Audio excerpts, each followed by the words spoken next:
If you've got a Bible or you've got something on your device, you can turn to Isaiah chapter 9, and I'm just going to read a portion out of that and share a couple of thoughts from Isaiah 9. You ready to go? It says, "Nevertheless, there will be no more gloom for those who were in distress. In the past, talking of God, in the past he humbled the land of Zebulun and the land of Naphtali. But in the future, he will honour Galilee of the nations by the way of the sea beyond the Jordan. The people walking in darkness have seen a great light. A great light on those living in the land of deep darkness. A light has dawned. You have enlarged the nation and increased their joy." Everyone say enlarged. Everyone say increased. You've increased their joy. They rejoice before you as people rejoice at the harvest, as warriors rejoice when dividing the plunder. For as in the day of Midian's defeat, you have shattered the yoke that burdens them, the bar across their shoulders, the rod of their oppressor. Every warrior's boot used in battle, and every garment rolled in blood will be destined for burning. They'll be fuel for the fire. For unto us a child is born, to us a son is given, and the government will be on his shoulders, and he will be called Wonderful Counselor, Mighty God, Everlasting Father, Prince of Peace. Of the greatness of his government and peace, there will be no end." Everyone say no end. We said enlarge, we said increase, now we've said together no end. He will reign on David's throne and over his kingdom, establishing and upholding it with justice and righteousness. From that time on and forever, the zeal of the Lord Almighty will accomplish this. And that's the end of the reading of my passage this morning. I'm going to talk about the government. Everyone say, "Oh dear God." I'm going to speak about the government. I'm going to compare and contrast earthly governments with his government, the government of Jesus Christ. Is that all right? So I'm not going to get political. I'm just going to talk about a government that's expanding. I'm going to talk about a government that's increasing. I'm going to talk about a government that will know no end. And I want you to get excited about the government of Jesus Christ, because it's going to govern our lives forever. Everyone who believes is going to sit under this government. None of us like sitting under governments, do we? We vote them in, we vote them out, we don't like them. This government, we're going to stay under for the rest of our lives. It's a heavenly government, and it's very different from an earthly government. First of all, I want to point out just a couple of things before I get into drawing some points out of the scripture. The first is this. It's his government. And I'm talking about Jesus Christ. He is going to rule and reign over our lives for all eternity for those who believe. And in this particular scripture in Isaiah, he's decided or been inspired by God to describe it as a government. Not an earthly government, but a heavenly government. It's the government of Jesus Christ that we want to explore today. Second of all, it says it will know no end. Governments come and they go, kingdoms have come and gone, empires have come and gone, regimes have come and gone, different politicians and kings and queens have come and gone, and so we sort of, we have it in our heart that a government will never last. But this government, it says, will know no end. And so I'm talking about something this morning that isn't going to stop. It's only going to increase as we walk even on this earth. It's going to move forward, and then even when we leave this earth, this government is going to continue to increase over our lives. Lastly, and I've got to say this, it says that the zeal of God will accomplish all this. Everything good that I preach about this morning I want you to know in your heart of hearts that this is because of the zeal that God has for your life. It's because of the zeal and the love that God has for you and your family. This is why all of this goodness is being poured out to this government, because God loves you. Amen? God loves you. He's zealous about you. You know how you can be a bit indifferent about God? Am I the only one sometimes? Do your own thing, maybe forget about him for a day or two. If you're anything like me, fine. Just you and me, Daphne. We should form a club. I'll be the president, you be the vice president. Everybody else is apparently perfect in the room. But God has a zeal for you, and it burns day and night. Amen? He loves looking at the hairs on your head. Amen? Awkward laughter. He loves thinking about your future. Amen? He loves watching you prosper. He loves blessing your heart. He's zealous about it. And just when you wake up, when I wake up in the morning, church, I've got a sort of bit of a routine now at my age. I've got to try and unstiffen my lower back. It doesn't take too long, but I've got to get some movement in it so you can sit up. Otherwise, you've just got to roll out of bed onto the floor, which is not good. So I've got to, but then the shoulders are always a bit frozen too, and so I've got to sort of deal with them and the neck, and if you're a snorer like me, you normally think, yeah, that headache's about a 7 out of 10, maybe an 8 out of 10, and you need something to drink because you're dehydrated and all that sort of stuff. Why I'm dealing with all that stuff, God is zealous over my life, excited about what He's going to do in my life today, amen? And then finally when I get all that done, I'm like, good morning, God. Thank you for loving me. I love you today. And then my day starts. But it's the zeal of God over our life that's accomplishing all this. This is not an idea or a promise of any man, any woman, any government, or any regime. What I'm speaking and sharing with you this morning is because of the zeal and faithfulness of God over your life. Is that good? So I just want to clear that up this morning. First of all, it said this: you have enlarged the nation. You have enlarged the nation. I'm not going to say anything political, but I've got to say this: one of the hottest issues that governments face today is border protection and border control.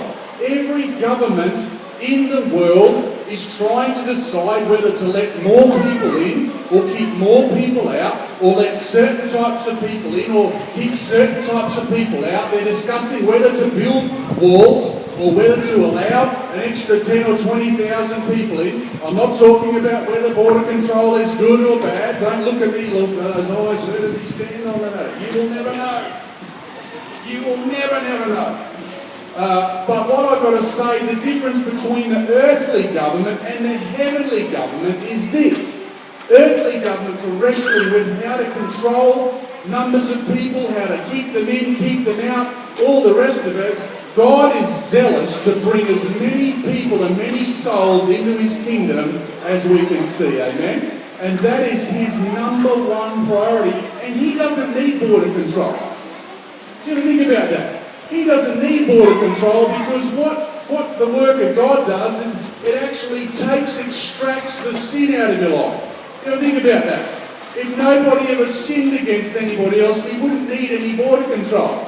You wouldn't even need a fence around your house. You wouldn't even need a key for your car or your door.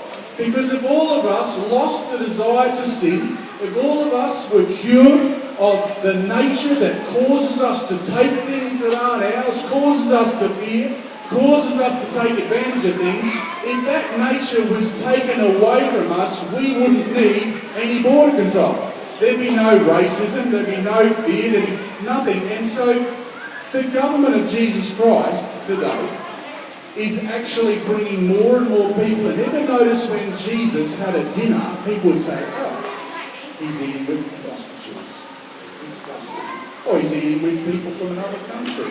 How uncouth. Oh, he's eating with people who are tax collectors or people who are thieves or whatever. And you ever notice how open his table was? You ever notice that, church? Don't be too quiet, will you, this morning? I'll get very boring if you get bored. Is that all right? Do you ever notice the types of people that Jesus collected to his table? It must have been bizarre, amen? There's no border control for Jesus. He's like, every person here needs to know my love. And he's opening doors, he's making opportunities to love and bless people. And so Isaiah knew this, and he said that the nation will enlarge. Amen? And today, people are finding the love of God in streets, in countries, in third world countries. Rich folk are finding the love of God. Whole families are finding the love of God. And even nations, even whole nations are coming in to the blessing and the love of Jesus Christ. And so the border control issue is not an issue for Jesus Christ, whose government is moving and enlarging and gathering people to himself. The nation of heaven will flourish forever. It's going to keep flourishing and keep getting larger, and more people are going to be added to it and gathered to it, and they're all becoming saintly. Isn't that good? Did you ever notice? I couldn't believe how wonderfully good Christian people were when I became a Christian. I thought it was bizarre. I said, and I just would watch the way that they dealt with each other and cared for each other and shared with each other and uplifted each other and prayed for each other and stood in the gap for each other. I thought, these people are like from another planet. But now I've just discovered that they've got another government working over the top of them, amen? And the governor is blessing your lives. And I'll just put this in that you think of the Apostle Paul. You think of the Apostle Paul, talk about putting up walls, boundaries. This guy was hunting for Christians. You know, Paul came in here this morning, he'd have an order from the governor, and he'd say, you're all under arrest, every one of you, especially you. And he'd probably single a couple out and say, we'll put them all in jail, but we'll kill these two to deal with them. And this is what he was like. And this is why you need border control. This is why we don't want these people in our life. Then all of a sudden, the government of Jesus impacts his life. Bang! And you're like, this guy is not the same. This guy is now preaching what we preach. He's now breaking bread with us, and he was completely changed. And I say this morning to you guys, the reason Isaiah said that the nation is enlarging is this, because the government over it is good. Amen? Anywhere there's a good government, people want to get in. And Jesus has an incredible government, wants to bless your life. I'm going to talk a little bit more about it in a moment. But we don't need border control because we're all becoming one in Jesus Christ. Even the hideous Saul of Tarsus became the Apostle Paul and was completely changed by an encounter with Jesus Christ. Is that good? Number 2, it says this, and increased their joy. They rejoice before you as people rejoice at the harvest, as the warriors rejoice when dividing the plunder. I've got to say this, it's my personal opinion that there is a very, very, very large difference between happiness and joy. Ever notice that the government is always trying to keep voters happy? Oh, we'll give them a baby bonus. That'll make them happy. We'll give them a public holiday. That'll keep them happy. Ever notice that? We'll tell them that we'll take less taxes off them when we get elected in. That'll make them happy. Ever notice the government is just always trying to make people happy? Have you noticed that? Well, the government of Jesus Christ is not into dealing with happiness, but into dispensing joy. Real joy, church. Amen? It says, and the joy, I've got to read it, hang on, I don't want to make something up, and increased their joy. And I love the thought of joy. Joy is not happiness. And he is going to dispense real joy and deposit real joy into your life. Because joy is different from happiness. Scripture says the joy of the Lord is my strength. Isn't it amazing that the government of Jesus is going to make you strong? Do you like the thought of that? Amen? The joy that Jesus is going to deposit into your life is going to make you strong. And I don't know about you, but I feel weak a lot. And my happiness is gone when I feel weak. But then I feel the joy of the Lord enter into my life, and all of a sudden I think, I feel a little bit stronger. You with me, Cass? I feel like a strong tower. All of a sudden I feel like I can face stuff and deal with stuff. A confidence builds inside of me. Amen? A good disposition builds inside of me. My perspective changes simply because God is into bringing joy into your life. Amen? If you ever find a government that says, this is who we are as a government. We are 100% committed and focused to bringing joy into your world, vote for them. Amen? Get in there and vote for them as fast as you can. And Jesus is into bringing joy. In the morning, church, some mornings I find hard. I know I'm going to have to deal with that. A complex situation. It might be the morning where I'm conducting a funeral. And I can feel the grief of everybody. And it's often a friend of mine as well, but I don't get a chance to grieve because I've got to lead everyone through and try to help and serve everyone. And I'm like, oh, Lord, this is going to be a hard day. It's just, there's no way around it, is there, church? It's just going to be a hard day. And believe it or not, as odd as it sounds, Jesus doesn't come up beside me and say, there, mate, you'll be right. What he does is he begins to speak to me about eternal joy. He begins to speak to me about the end of all death. He begins to speak to me about the resurrection of all those who believe. And he begins to minister to me, and I feel joy entering my world. All of a sudden I think, I'm strong enough to do this, Lord. I've got enough of your joy happening in my world to do this, Lord.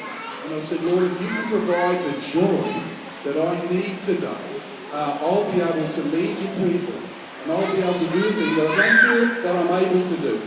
And it's all about his joy. I've got to say this to you, church. No government has ever changed my life. Liberal, Labor, anyone else has never really changed my life. But the government of Jesus Christ is changing my life. Every day. He's like, I'll just whack that kid with some joy today, and that'll completely strengthen who he is. His confidence will change, and his vision will rise up, and he'll begin to be a different human being because Jesus is into dealing in joy. Amen? It's good. So, first of all, his government, we don't need border control because he's changing every evildoer into a saint. Amen? He's opening up and saying, you can come in, even the tall people can come in, even the short people can come in, Karen. Amen? Praise God. Pink-haired short ladies, I can come in. And it doesn't matter where you come from because Christ is being formed in you, and all of a sudden we're in agreement. All of a sudden we're full of love. All of a sudden we've got a grace on our life. We can all forgive each other, amen? Because he's enlarging the borders, enlarging the nation, and it's a nation of forgiveness, isn't it? Amen? It's a nation of good things. And so, first of all, Isaiah saw the government enlarging the nation, through changing lives. Then he saw this dispensing of joy to change, the way that we can deal with the world around us. Third point, I'm running on time. Praise God, this is a miracle of all miracles. Of the greatness of his government and peace, there will be no end. Oh, I love it. I love it. There will be no end. Governments of this world operate by might.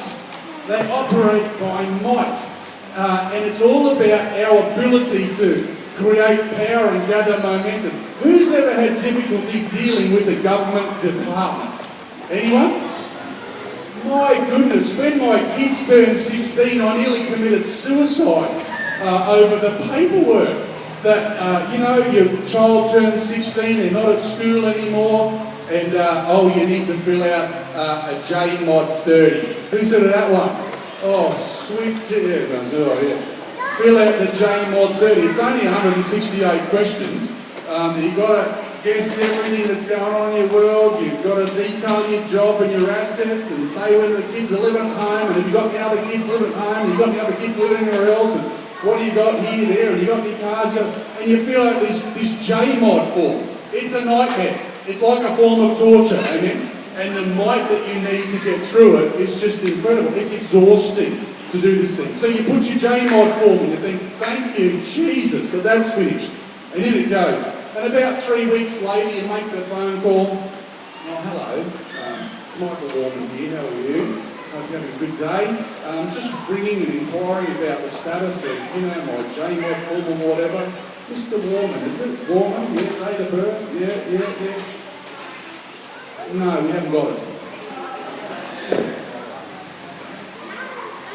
Yeah, you have got it. I handed it in to you. No, we don't have a record of it. You have to fill in another one. Oh, I'll kill you. So you go and get another JMod form. Then you got to do 168 questions again. I can never remember what I wrote in the first one to write in the second one. I hope they both don't show up. They'll be like, and you fill it all out and you put it in. This time put it in. Would you stamp it for me, please? And give me a copy. Thank you. You've got your copy to take it home. 3 weeks later, ring up. You said, hold on, okay. 3 weeks later, ring up. It's Mr. Warman here, just inquiring about the processing of my JMod form. Yes, we've got your JMod form. You actually don't need to fill out the JMod form. It's not that form that we need.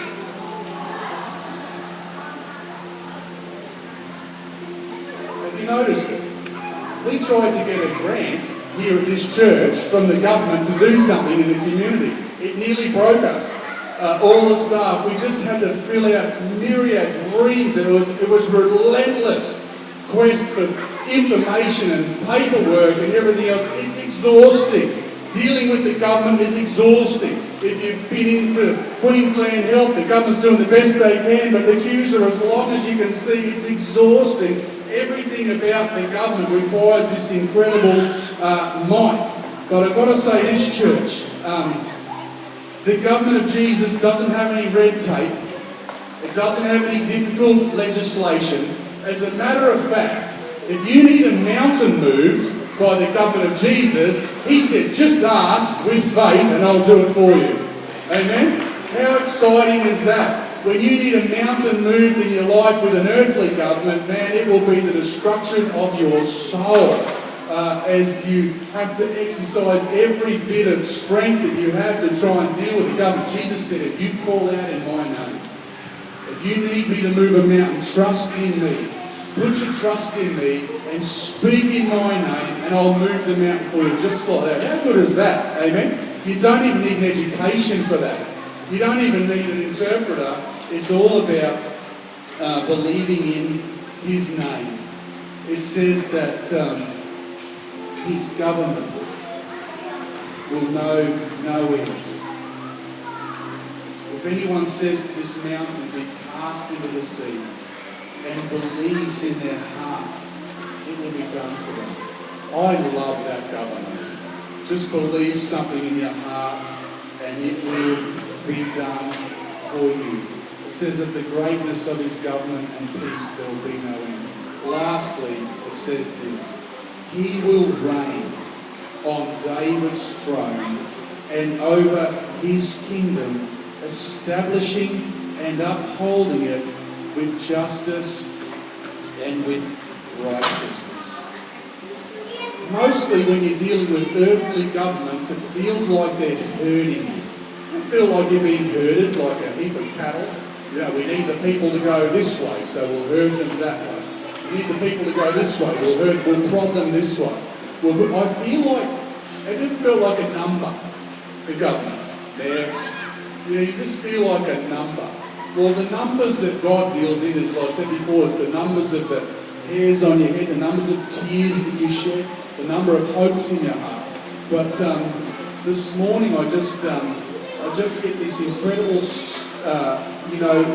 knowing in my spirit that the government of Jesus is not into controlling us and censoring us and hurting us. He's into leading us, church. He's the government that wants to lead your life. With earthly governments, I just feel like they're trying to dumb us down. Have you ever read something in the paper and you think, that's not true? Have you read that? That's not even true, what's written there. Am I the only one? You see stuff in the paper, that's a lie. You're being lied to right now. I hate it when I think that is a bloody lie. And you don't say bloody in church. My wife My wife grew up in a Catholic church, and what does she say? Bloody's in the Bible, bloody's in the book. If you don't bloody believe me, take a bloody look. There it is, there you go. There's always a rhyme to get you out of a room. And I think that's not even true. Have you seen that they say, oh, we'll take it to a plebiscite. I'm getting really political now. Which plebiscite's are talking about? You'll never know. We'll take it to a plebiscite. Then the politicians say, no, we can't let the people decide. I'm like, are you for real? We put you in that position to represent who we are. And then you're saying we can't decide it because we're not educated enough or because we'll cause a riot or whatever. You need to get out of government. And I think, what is going on? This government's trying to control, and we've got a good government. You go to other countries, man, they control everything. People don't know what's going on. The government just siphons all the money out of the nation, and it's terrible. So I'm not complaining about Australian government, but I'm just saying the point is this. I feel like I'm being herded all the time. Your Medicare card, you got your licence, you got your 100 points of ID, you got this, you got that, jumping through hoops, doing this, doing that, comply. All your kids need to get needled or they're not going to kindy and all the rest of the stuff. And I'm not getting into those issues about where I stand on, but the point is, you're just being pushed around all the time, being herded all the time, ain't you? Well, the government of Jesus, he's going to lead you like a good shepherd. Amen? It says he's going to sit on David's throne and he's going to reign there forever. He's going to lead you. The psalmist got a glimpse of what the leadership of God was like, and he said this. He said, as your governor, as the king, as the reigning one over your life, I will make you lie down in green pastures. I will give you good food. I will lead you beside still waters. Wouldn't it be good if our government said, hey, you need to lie down. You need to eat some good food. At the moment, the government is just, trying to decide how to deal with all the retired people. You know what I mean? Retired people have worked all their life, worked 50 years and all the rest of it. And now the government's like, well, there's not a strong enough tax base to support them all, so we're going to have to squeeze them some. And we're going to have to we're going to have to herd them over here. We're going to have to push them into this. We're going to have to do something to deal with this problem. You are never a problem to God. You are never a problem to God. He is always a good father who wants to lead you to the point of solution. He has an answer for every issue that we face. Every issue we face in our personal world, every issue we face as a society. If our government could just stop and listen and say, God, we've got so many retirees right now and not a lot of people working, not paying a lot of tax. What should we do? I believe God could lead them to a great place and have an incredible solution that would glorify Him and solve all those things. And so the government of Jesus is going to be very different. Get ready for different treatment, church. And it's not going to end. You're going to be led and fed well. Amen? You're going to be increased. You're going to be strengthened by joy because His government is a good government. I think I'm done. Oh, there is one thing I would do. Governments can leave a very bad taste in you. True? Can leave a very bad taste in you. God sent Jesus into the world to govern the world that this would happen. Taste and see that the Lord is good. Taste and see that the government is good.